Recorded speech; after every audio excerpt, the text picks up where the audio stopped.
बिस्मिल्लाहिर्रहमानिर्रहीम। My dear friends, अस्सलाम वालेकुम।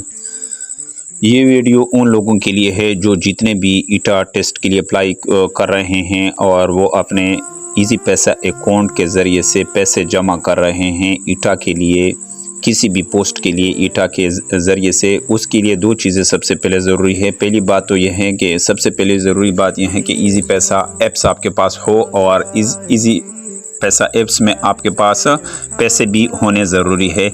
इसी को इंस्टॉल करेंगे इजी पैसा ऐप्स को।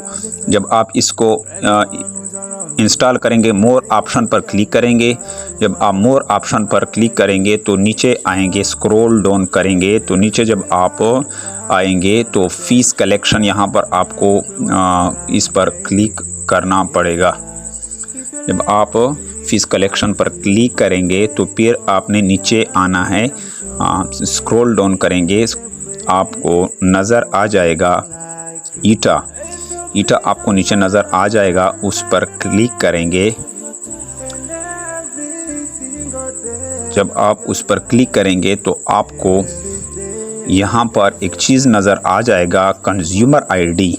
ये कंज्यूमर आईडी इस वजह से मांगते हैं, जब आप ईटा के ज़रिए लॉग इन होते हैं तो आपसे वो लॉग इन करके आप उसके ज़रिए अकाउंट बनाते, उसमें आपको कंज्यूमर आईडी, ये बैंक का चालान होता है, उस पर 6 हिस्से या 7 हिस्से का नंबर होता है, वो यहाँ पर मांगते हैं।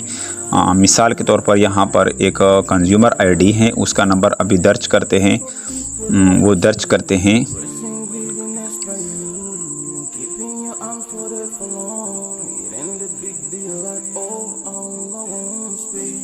वो कंज्यूमर आईडी चालान नंबर है, ये अभी इसको दर्ज करते हैं।